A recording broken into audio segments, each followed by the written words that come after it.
We are in India, on the other side of the Ellora complex, opposite the Kailasanatha temple, where the basalt trap formations have remained untouched. In front of us is the very rock from which the temple was not built, but carved from top to bottom out of a monolithic mountain. We brought with us ordinary tools bought from an Indian store.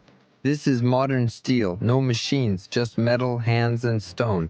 Our task is to understand how steel behaves when it comes into contact with basalt, how much effort it takes to leave a mark, and what happens to the tool.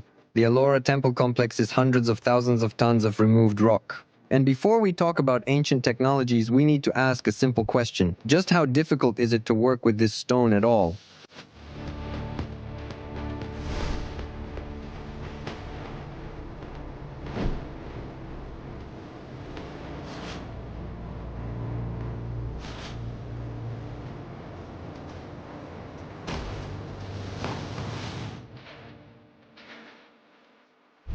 We waited and waited, and finally the moment came when someone from official science finally broke the silence and told us in detail and vividly about how the famous temples of India were actually built. We will analyze the lecture itself in great detail in one of the upcoming videos. Be sure to subscribe so you don't miss it. Meanwhile, I'd like to reveal some of the mystery. Regarding the hardness of the material from which the Ellora cave complex is made, the scientific community has this strange idea that there's nothing difficult about it. And the material from which this is made is not even basalt, but just basalt tough. There's even a theory being pushed that all this material was sorted into stone suitable for building temples and stone that wasn't. Today we will debunk the myth created by the Mythbusters, although of course the only thing that was destroyed in this lecture was the reputation of the authors themselves. So, friends, from the author of the immortal opus about polishing walls with sharp chisels, Polina Korochikova. Here you can clearly see the work of all kinds of chisels, so to speak, that I mentioned, mostly the sharp chisels, which were mainly used for everything. Sometimes even the polishing was done with these very sharp chisels, even though overall it's quite a complicated process. Now we'll take just a small fragment of her lecture and try to show what basalt is really like. In the Ellora and Ajanta cave complexes in the state of Maharashtra, India, where we of course have been and conducted full tests on metal tools and basalts. Right in the very place where the famous Kailasanatha temple was created in ancient times. It was quite possible. The only thing that's interesting here is this transitional period from cave architecture to constructed architecture, because this is actually already a building just carved out of the rock. And in their work, they used the same tools that are still used today. I'll say that, in general, you can often find people online saying that all of this was hollowed out. In the hardest basalt, these are exactly the Deccan traps, or basalt traps, as they are called. In reality, the rock is not uniform. Of course, there is basalt there, but there is also basaltic tuff and all sorts of calcites. The rock is suitable for working with in some places and unsuitable in others.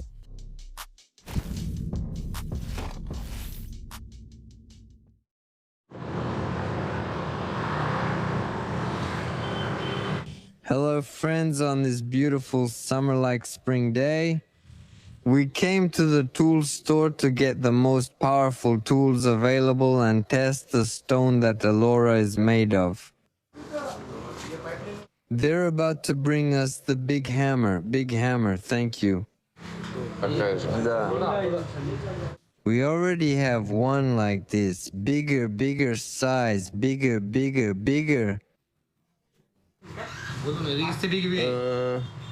Okay, and handle.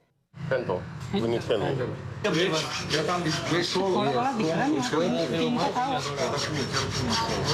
It's better than bad and coffee. 2 spares. Here is the handle with the wedge. Well, let's take it.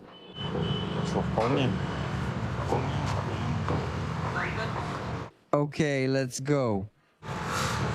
Thank you. Have a nice day. It'll be yours. It suits you.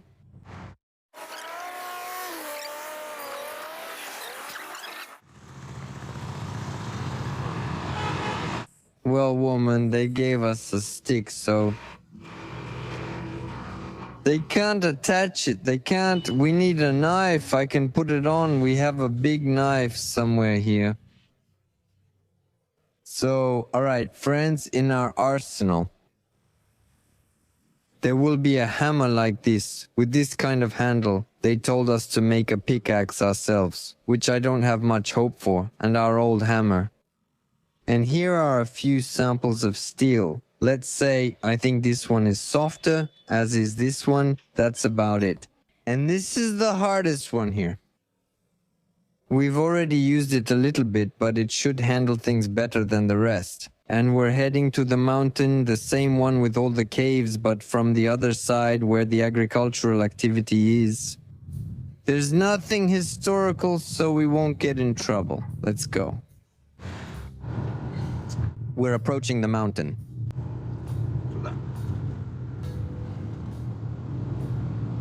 Over there on the left, that's the mountain.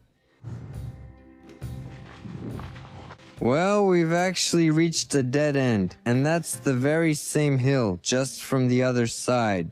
I want to emphasize this again. Up there you can already see basalt outcrops all around the perimeter, but we'll try to look somewhere down below, because in my opinion they should be denser down there.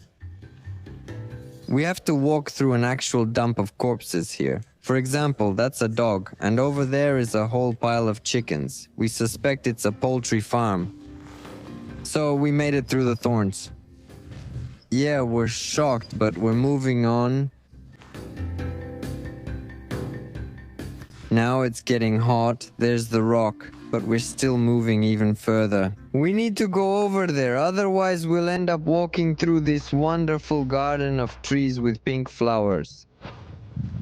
Wow, it's great here.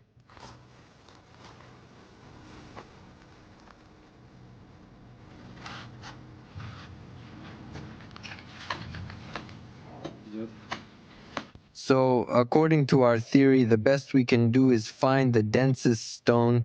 In theory, over many, many years, water should have washed away all the crumbling, fragile rock from here. And this, I think, is the strongest thing we can find. Of course, we'll keep looking, but let's start right here. And now, we're preparing the site so we can do all the work properly, and the point of our work will be as follows. First, we'll scan the surface of the rock in the very spot where it gives the most resonant sound, which means, in theory, that's where the densest material should be. After that, we'll hammer there for 10 minutes with all our strength and measure how many cubic centimeters of stone we managed to extract during that time. In this way, we can later apply this result to all the caves of the Kailas temple and understand approximately how many hours, days, or years of chiseling it would take to carve out all this beauty in reality.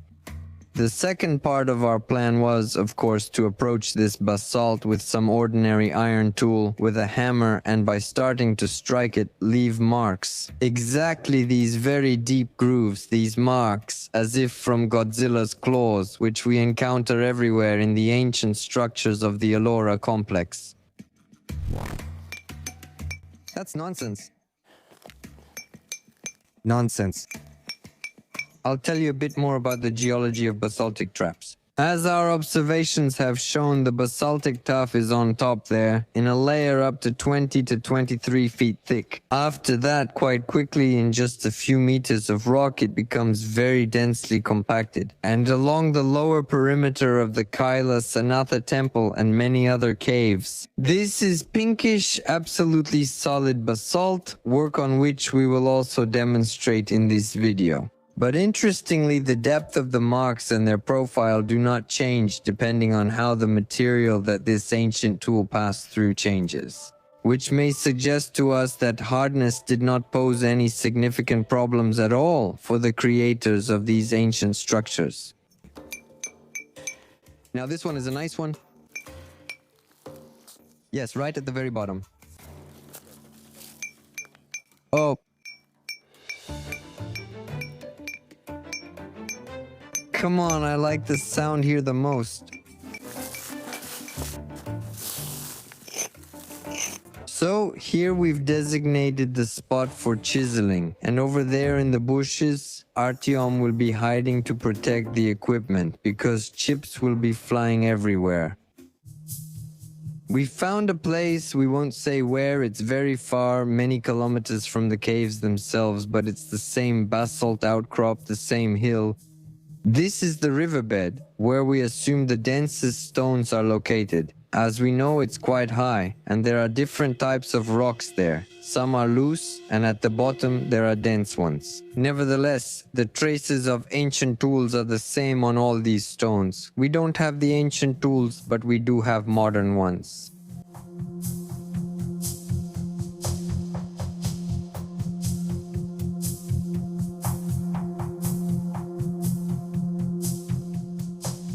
In short, you need to make a 10 by 10 by 10 centimeter cube here and then carve out the Kailasa temple inside it.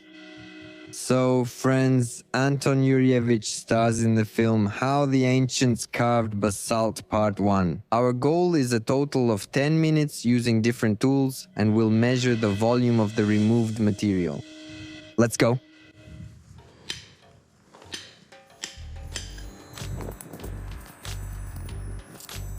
And it immediately catches the eye, doesn't it? The very nature of the marks we get is fundamentally different, isn't it? And it's nothing like those monstrous beast-like marks left by the ancient builders, is it? And they left them not only on tough basalt rocks, like in the cave temple of Ellora, but also in the primary passages in granite and absolutely solid caves. Barabar, as we can see, was made using exactly the same technique, which is absolutely unattainable for us in our current physical form, music playing.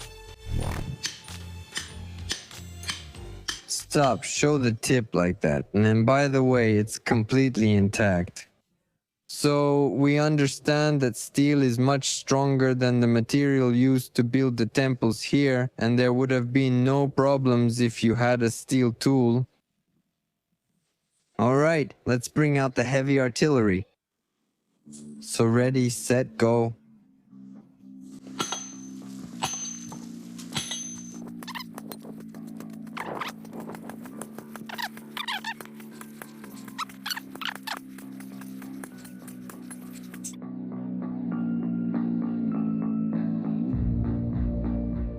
Alright, almost 2 minutes. 9, 8, 7, 6, 5, 4, 3, 2, 1, and the last one. Oh, well done. It hurts. It radiates into my arms. It radiates into my arms. Yes, that's the biggest problem. Quick interview. What are you feeling? My arms hurt. Yes. Yeah. How do you think the ancients dealt with this? Yes. They probably had different handles. That is soft ones, in Kulshuk. Yes. That was enough to avoid the problem. No, I don't think so. Plus, the pitch is also very high at times. Glasses, yes. That is, if there were no glasses, you'd probably lose an eye too. Yes. Great. Well, would you like to rest? Let's switch to stonemasons and tada, it's your turn. It's useless to try to fill the glasses there with water. But I suspect you like this one more. But I can use the other side. Please. The only thing is, it's really not very convenient because this thing keeps falling out. So you'll use the other side, so we'll be careful. On your marks, get set, go.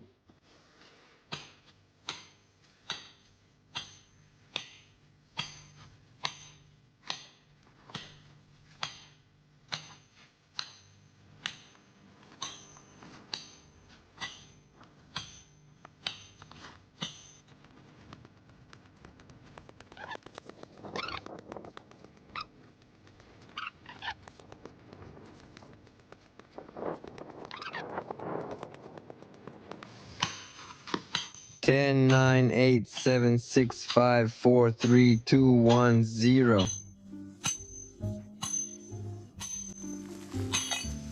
An interview for Horse Breeding magazine. How do you feel about the flying fragments? All right, anything else? Well, and I kind of like it. I like it. Well, I'm not a stonemason. Well, I mean, I don't like it, of course. I mean, maybe only a stonemason would like it. You know, I don't know. You really have to be a true stonemason, raised from childhood to love those heavy vibrations. So, Anton Yurievich, did you get some rest? In my opinion, We can do. On your marks, get set, go. 1, 2, 3, 4, 5, 6.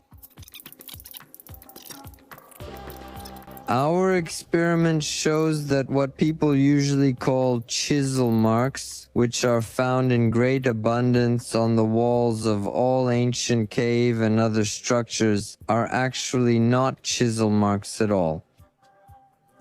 Because, well, try to reproduce such marks yourself before claiming to know their origin. Yes, indeed, these marks do look very much like chisel marks, but their depth and intensity are so much greater. What a modern person can do literally has nothing to do with the question at hand.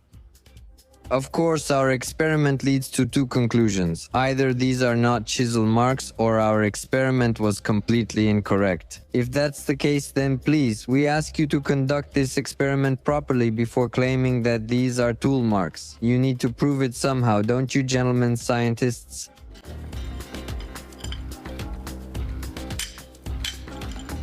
Three, two, one, break. So, Anton Yurievich, please tell me, those marks you saw, those elongated grooves that are all over the place, could you have made them yourself? No, I couldn't. Because only small pieces break off. As we can see, you can only break off small chunks. It's dynamic. Friends, I'm putting on special equipment now, which is absolutely necessary for working with stone, for such serious work with stone. I suspect that the ancients might have had problems with this kind of equipment. But nevertheless, I'm taking our strongest chisel made of hardened steel. It says drop forged here, and I'll try to get further using it. Ready, set. Go, to be continued.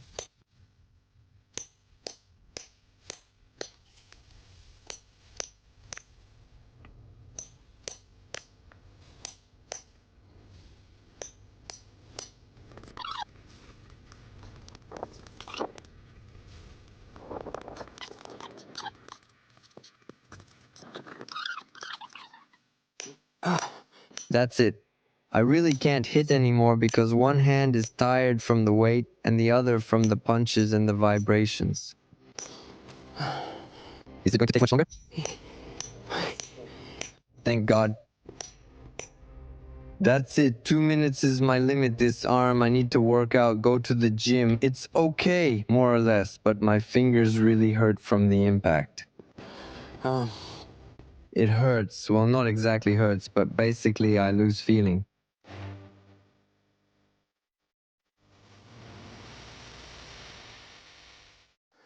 Ten minutes have passed. Anton Yurievich did 3 rounds, I did 1, and Andrei did 1. 5 rounds in total, 2 minutes each.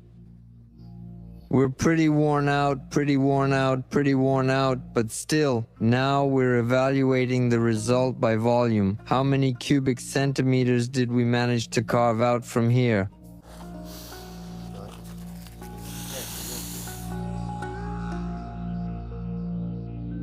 So, we've got some fresh numbers, and we all love numbers. So, what did we calculate? We calculated the labor productivity of a hypothetical craftsman in ancient times per man-hour. To do this, using photogrammetry and a control scale, we measured the damage we inflicted on this section of stone, and we got 24 cubic centimeters in 10 minutes. One person works at one workstation. This will be important later.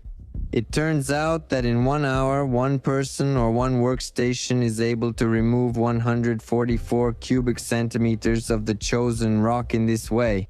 I'll say right away that we used the average density of stone. Basalt and basalt tuff, of course, can be worked at different rates, but in this particular case, there is a type of rock that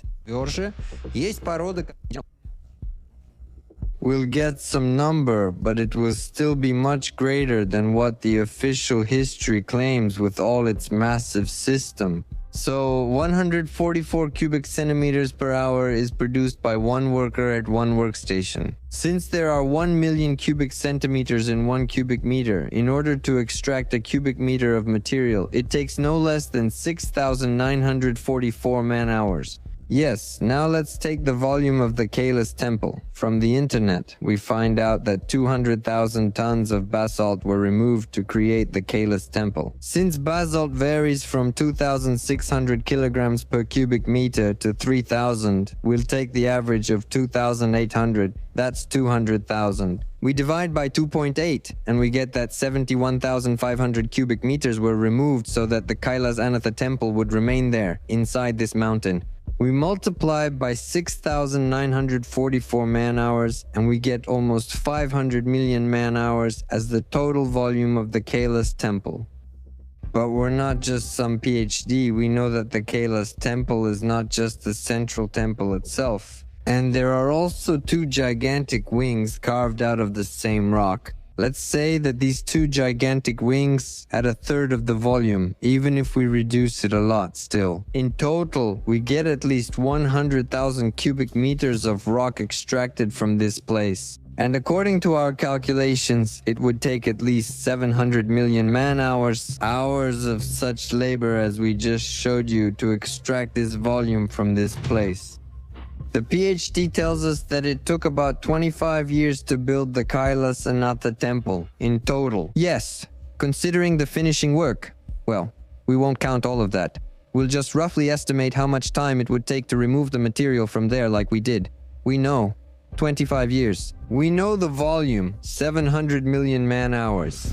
If we divide one by the other, we get that in 1 year. It's 28 million man-hours. In 1 day, it was necessary to produce 76,712 man-hours. How many do we have? That's right, 20. 24 hours means if we work 24 hours a day, somehow rotating the pour, these unfortunate stonecutters constantly, so that it's all by the timer. If, as in our experience, the work was carried out non-stop, then every day we would need to produce 3,200 man-hours per hour.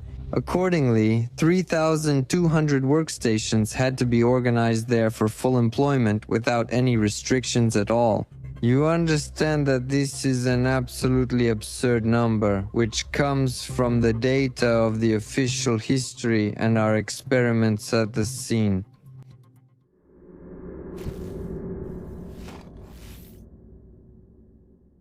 In general, it's quite possible that such a tool was used only during the roughing stage. The main bulk removal wasn't done with this tool at all. The tool that was used for the bulk removal must have either enormous mass or enormous speed. If there's no mass, then the only way to compensate is with very high speed. You're talking about the elongated marks, right? These most popular marks? Yes, well that's quite an authoritative opinion. What for? Are huge lathes made just to process such tiny parts like these? Well, of course, you can increase the size of the part there, but you need the mass of the machine itself.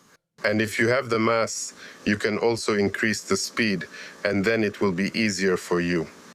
Well, yeah. It's easier to process the parts. Well, yeah, it's just that when you have a tool in your hand and some hammer is hitting it, first of all, the hammer can't be super heavy because your hand can't handle it. It gets tired, you know, there are muscles and bones inside. If you don't have enough mass to apply to a hard material, if you don't have enough mass, you can increase the speed and then you'll be able to do it. Well, yeah, but the process... More material. Not by adding mass, because the hammer's weight is limited, and not by increasing speed, because the hand can only do so much. That's the second thing. Like this. 5 minutes or 2. 5, yes. 2, barely at all. Oh, no, what 5? 2 each, 5, 2 each, 2.5 each. Let's do 2 by 1. We just need a total of 5. You're about to freak out in a minute. And at the end of the experiment, we found a piece of basalt nearby, which turned out to be much harder than the material we had just experimented on. And we decided to repeat the experiment.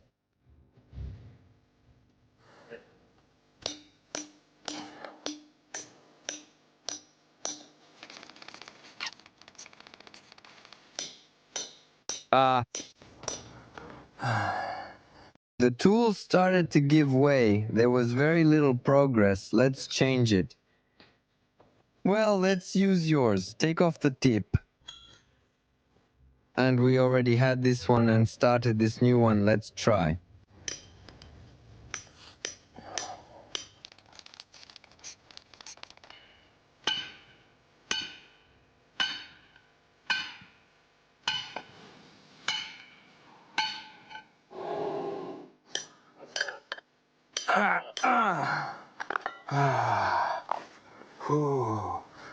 It's heating up. Yeah, well, there's a bit of an effect, but our steel is giving out too.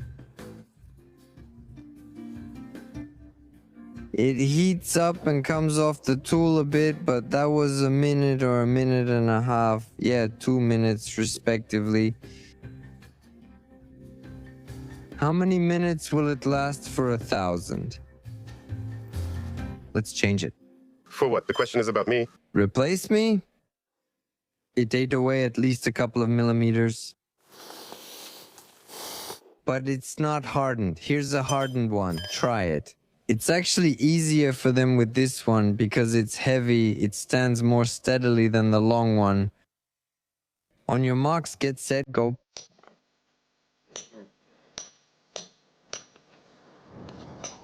It's flying. Ahem, ahem.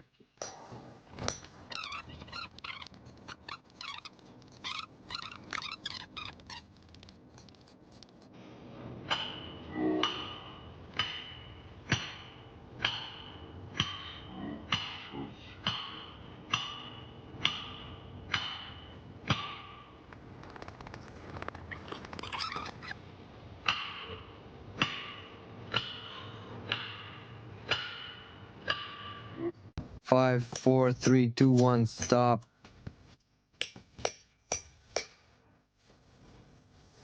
Ahem, ahem. Well, straight to the interview. How does your quite strong right hand feel?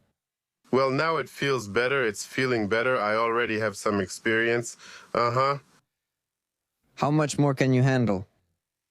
Another 5 minutes. Well, this skill, it can be trained. Like I could do it for a week or even 2. But the thing is, the tool basically becomes a consumable. Very. Yeah, a very large amount of this tool will just evaporate. And the stone, as it is, remains a stone. Here is a rock formation, 20 kilometers by 5 kilometers. There's a lot of it. So the tool was clearly harder than what we have at the moment. Well, you know, that was one very, very bold claim. It's the 21st century now, my friends, the year 2024, and the steel industry has reached its peak in the history of human development. Yes, there was some kind of meteorite steel, or what was it called, also bulat steel, and there was also Damascus steel, but all of that existed only as isolated, literally one-off examples. And it's hard for us to even imagine that there were 600 wagons of Damascus steel here. But there is just like basic physics, the way the world works. Only a harder material can shape a hard one. And accordingly, if your tool is softer than the surface you're working on, it just gets worn down by that surface. By the way, show how your tool got worn down, and it got worn down a lot. Friends, it didn't happen in just 2 minutes. Whether it was steel or some other material, in any case, the surface you're working on should be softer than the tool. Okay, 1 minute left. Let's go. Let's finish this.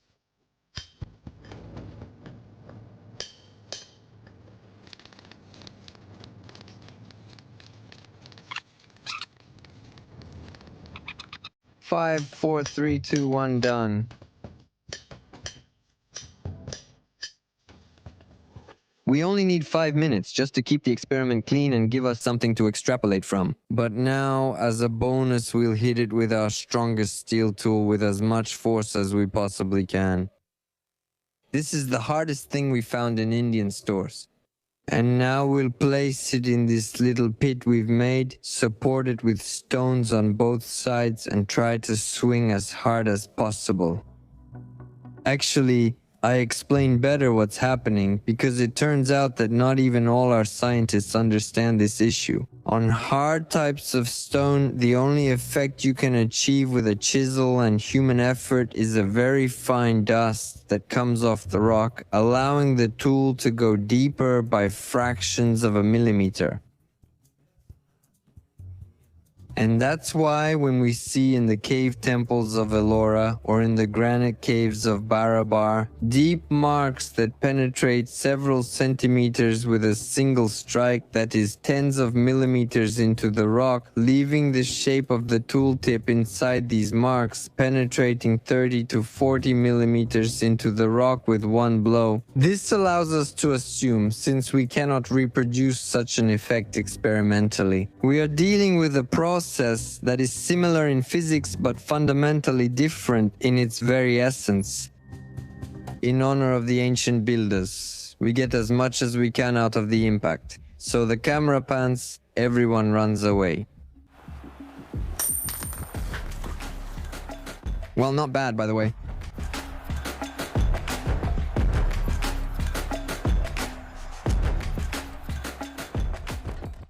And as luck would have it, right into the deepest yes spot. Somewhere, it's right here. Ah, yes. Where? Right here. Hey. Dynamic music. Dynamic. Dynamic. The party keeps going. Another bonus. Start dynamic. All right, dynamic.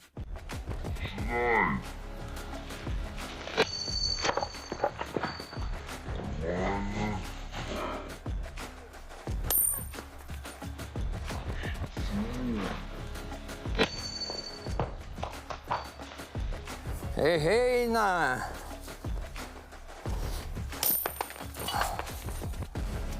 Смотри!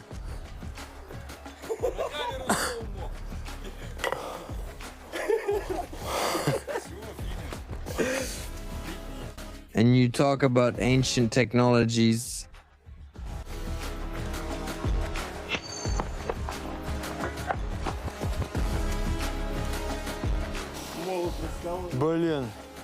Which one is this? That was the fourth hit, right? Yes, that was the fourth hit. I'm telling you for sure we didn't do anything. Dynamic music, you can take pictures for memories. Dynamic, where is that iron thingamajig? Dynamic. Well, wow, look how much it melted. Look, dynamic, we had it, and it was basically brand new. Dynamic. Yeah, it can't handle hits like that. In our attempt to drive the tool into the basalt, we did everything we could. Increased the mass, increased the speed, increased the hardness of the tool. But still, for some reason, we just couldn't drive the hardened steel into the basalt. And according to the logic of our scientists, by the way, if we see traces from the tip of a tool embedded in the rock by 30 to 40 millimeters, it can mean only one thing. A metal steel tool can be embedded into such a hard rock as basalt or granite. If it was done, then it means it's possible. So the question to the representatives of the official scientific community is to somehow explain to us, the uneducated layman, how it is possible to make such deep marks in such hard types of stone, because we simply do not understand it. So much for the 8th century AD. Yes, the 8th century AD. They dug an unreal number of caves, but they did dig them. Of course, that's what we call it, because we see traces of digging, traces of work on soft material almost everywhere, much softer than it is now. As you can see, this is basalt, and it's extremely hard, really extremely hard. It's actually comparable to granite, which is also used here for the other half of all this magnificence. Well, what can I say? I think you've all figured it out for yourselves. I believe that even with such an arsenal of tools, approaching a basalt rock and saying, all right, let's carve out 32 giant temple caves here, and then to get some guys to actually do it, I think that's a pretty fishy story. It's up to you to decide. We're just showing things, trying not to impose our opinion on you, of course, but we do have our own.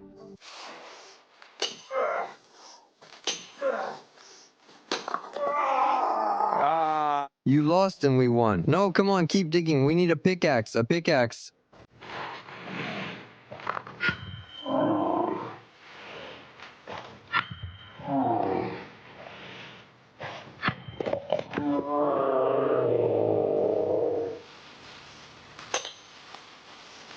I see sparks. Okay, come on, a little more. Do it for Mom. For Dad, that's it, that's it. Stop, stop. Try the other side.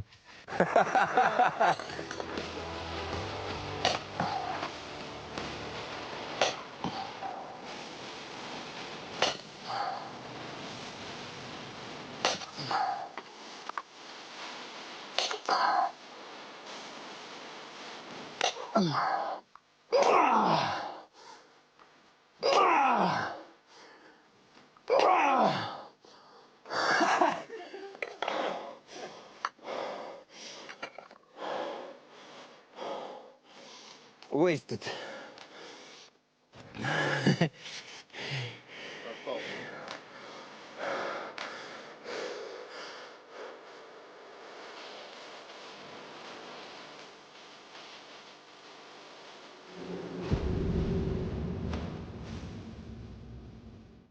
We saw a lot of basalt of exactly this reddish color in the cave temples of Ellora. In the finished work, it is usually at the bottom, but in a very thick layer, several meters high, and it goes deep into the caves for tens of meters.